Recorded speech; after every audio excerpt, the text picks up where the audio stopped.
Income tax के द्वारा आपको रिफंड दिया गया या आपकी रिटर्न को प्रोसेस किया गया, या उन्होंने रिटर्न प्रोसेस करने के बाद में आपको जानकारी में आया कि आपने आईटीआर फाइल करते समय कोई त्रुटि की है, इन सब के सुधार के लिए आपको 154 रेक्टिफिकेशन रिक्वेस्ट का सहारा लेना पड़ता है। फ्रेंड्स, जब 143(1) का आपको इंटीमेशन आता है तो उसमें दो कैलकुलेशन होती है। एक कैलकुलेशन डिपार्टमेंट के द्वारा की जाती है और एक कैलकुलेशन जो आपने आईटीआर में फाइल करते समय की गई है। दोनों में अगर मिसमैच होता है, या तो आपको डिमांड आती है या आपके इनकम टैक्स रिफंड को लोअर कर दिया जाता है। अगर आप इन सब से डिस्प्यूट रखते हैं तो 154 का सहारा ले सकते हैं, जो कि आपको ई फाइलिंग पोर्टल पर ऑनलाइन सबमिट करनी पड़ती है। ये तभी सबमिट करते हैं जब 143(1) का इंटीमेशन आ गया है या 154 का ऑर्डर पास हो गया है। ध्यान देने वाली बात यह है कि ये सबमिट तभी कर सकते हैं जब ऑलरेडी सीपीसी के द्वारा रिटर्न प्रोसेस कर दी गई है। फ्रेंड्स, रेक्टिफिकेशन रिक्वेस्ट में जो है एरर, वो आपको अपेरेंटली रिकॉर्ड में दिखाई देने चाहिए। ऐसी अदर मिस्टेक्स जो कि रिकॉर्ड में नहीं है, उसके लिए आप रिवाइज रिटर्न का सहारा ले सकते हैं। फ्रेंड्स, प्रीवियस 4 फाइनेंशियल ईयर के लिए ही ये रेक्टिफिकेशन रिक्वेस्ट का सहारा ले सकते हैं। इनकम टैक्स के अकॉर्डिंगली 3 तरीके की रेक्टिफिकेशन होती है। रीप्रोसेस द रिटर्न, मतलब सीपीसी ने आपकी रिटर्न को ऑलरेडी प्रोसेस कर दिया है, लेकिन आप बोलते हैं कि उसको रीप्रोसेस कीजिए। टैक्स क्रेडिट मिसमैच आ रहा है, उसके करेक्शन के लिए, या रिटर्न डेटा करेक्शन के लिए डायरेक्ट ऑनलाइन पोर्टल पर देखते हैं। फ्रेंड्स, पोर्टल पर आपको ये रेक्टिफिकेशन जो मिलेगी वो आपके सर्विसेज में जाकर रेक्टिफिकेशन पर क्लिक करना होगा। जब आप रेक्टिफिकेशन पर क्लिक कर देंगे तो my request and save draft में आपको दो ऑप्शन दिखाई देंगे, जहां पर अगर आपको न्यू रेक्टिफिकेशन डालना है तो वो इस तरीके से डाल सकते हैं। इसके लिए आपको जो लेना है वो इनकम टैक्स लेना है, और जो फाइनेंशियल ईयर के लिए, असेसमेंट ईयर के लिए आपको सेलेक्ट करना है वो आप कर सकते हैं। यहाँ पर सेलेक्ट कीजिए और कंटिन्यू पर क्लिक कीजिए। फ्रेंड्स, अब ध्यान दीजिए कि यहाँ पर आपको 3 तरीके की रेक्टिफिकेशन दिखाई देगी। कब कौन सी रेक्टिफिकेशन यूज़ करनी है वो हम लोग देखते हैं। रिटर्न डेटा करेक्शन, इसमें आपको अगर ऑलरेडी रिटर्न जो फाइल की गई है उसमें डेटा करेक्शन करना है तो इस तरीके का रेक्टिफिकेशन यूज़ कर सकते हैं। एग्जाम्पल के तौर पर, अगर आपने कोई जो आपकी इनकम है, फॉर एग्जांपल हाउस प्रॉपर्टी में दिखानी थी लेकिन आपने अदर इनकम में दिखा दी, अगर उसका हेड चेंज करना है तो वो कर सकते हैं।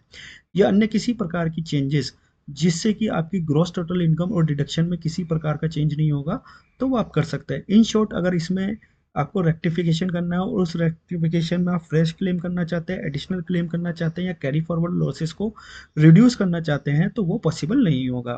अब दूसरे टाइप की जो रेक्टिफिकेशन है उसमें टैक्स क्रेडिट मिसमैच करेक्शन की बात कही गई है।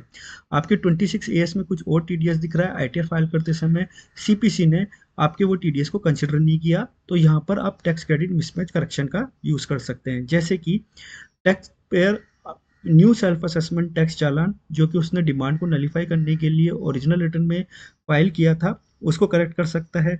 इसी तरीके से आपने सेल्फ असेसमेंट या एडवांस टैक्स चालान की डिटेल, जैसे कि BSR code, date of payment, amount, challan number जो है इनकरेक्ट किया था, तो उसको रेक्टिफाई कर सकता है। टीडीएस टीसीएस के केस में टैन पैन आपसे गलत हो गया है या अमाउंट गलत हो गया है, वो भी आप कर सकते हैं। टैक्स पेयर जो है एडिट डिलीट कर सकता है टीडीएस और टीसीएस के अमाउंट को। फ्रेंड्स, तीसरी जो रेक्टिफिकेशन आती है वो आती है रिप्रोसेस द रिटर्न। मतलब यहाँ आप डिपार्टमेंट को चैलेंज कर रहे हैं कि सीपीसी ने जो रिटर्न को प्रोसेस किया है उसको वापस से रिप्रोसेस के लिए ओपन किया जाए। फ्रेंड्स, ये किस केस में आती है, ये इसके एग्जांपल इस तरीके से हैं कि आपने जो ओरिजिनल या रिवाइज रिटर्न के अंदर जो क्लेम डिडक्शन की थी, इनकम दिखाया था, और सीपीसी ने उसको रिजेक्ट कर दिया है, फिर भी आप बोलते हैं कि वो पूरा जेन्युइन है, उसके सारे सपोर्टिंग डॉक्यूमेंट हैं, सब कुछ है, तो आप उसके वापस से प्रोसेस करने की रिक्वेस्ट डाल सकते हैं। इसी प्रकार से जो सीपीसी ने रिटर्न प्रोसेस की उसमें टीडीएस टीसीएस सेल्फ असेसमेंट या एडवांस टैक्स के जो अमाउंट्स थे उनको करेक्टली प्रोसेस नहीं किए हैं या अलाउ नहीं किए हैं, तो इसके केस में भी आप रिटर्न प्रोसेस के लिए बोल सकते हैं। इन शॉर्ट फ्रेंड, 143 और 154 जो दो इम्पोर्टेंट चीज़ें हैं। जब हम लोग अपनी आईटीआर फाइल कर देते हैं तो हमारा काउंटडाउन स्टार्ट हो जाता है कि हमारे रिटर्न जो है सक्सेसफुली प्रोसेसिंग होने के बाद में जो most tax payer eagerly wait करते हैं, वो वेट करते हैं उनका रिफंड का। रिफंड जो है आपका आईटीआर प्रोसेस और रिफंड आने में 4 से 5 वीक लग सकते हैं। फ्रेंड्स, ये डिपेंड करता है, किसी किसी केस में इससे ज़्यादा भी टाइम लगते हैं। 143(1) का इंटीमेशन जब आता है तो उसको एक बार कैलकुलेशन पूरी चेक कीजिए, और अगर दोनों में डिफरेंस आ रहा है तो 154 का सहारा ले सकते हैं। फ्रेंड्स, 143(1) ऐसी इंफॉर्मेशन है जो आपका कंप्यूटेशन ऑफ टैक्स लायबिलिटी और रिफंड के बारे में बताती है। वीडियो अगर अच्छा लगा हो तो लाइक शेयर सब्सक्राइब करें। टिल देन, जय हिंद, जय भारत, धन्यवाद।